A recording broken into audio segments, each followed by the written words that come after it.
ভারত হয়ে গেল ধর্ম নিরপেক্ষ দেশ। হিন্দু মুসলমান সবাই মিলিতভাবে ভারতবর্ষকে সুষ্ঠুভাবে শাসন করছিল।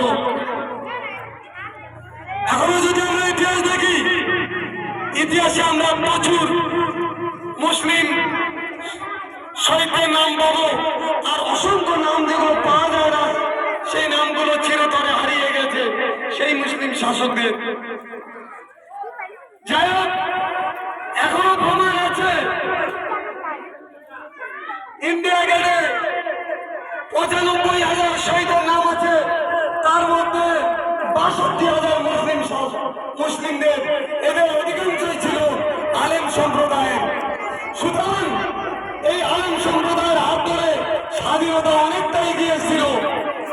পরবর্তীতে ভারতকে ধর্ম নিরপেক্ষ হিসাবে ঘোষণা করা হয় এবং সেইভাবে চলে আসছে। তবে দুঃখের বিষয়, বর্তমানে খুবই খারাপ পরিস্থিতি, ধর্ম নিরপেক্ষতা নষ্ট হয়ে যাচ্ছে।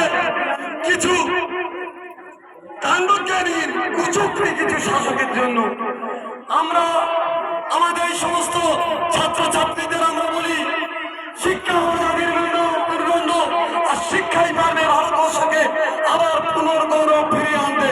তাই তোমাদের খুব ভালোভাবে লেখাপড়া করতে হবে।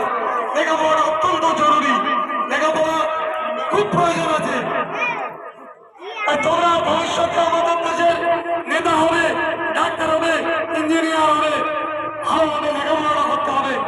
এই দোয়া, এই আশীর্বাদ রেখে, আর যে সমস্ত শহীদরা দেশের জন্য প্রাণ দিয়েছে তাদের মাত্র কামনা করে আমার বক্তব্য আমি শেষ করছি। জয় হিন্দ।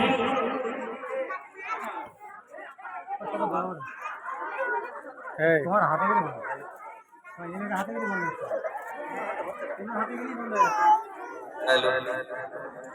ধন্যবাদ আমাদের মাদ্রাসার প্রধান শিক্ষক মহাশয়কে। ম্যাম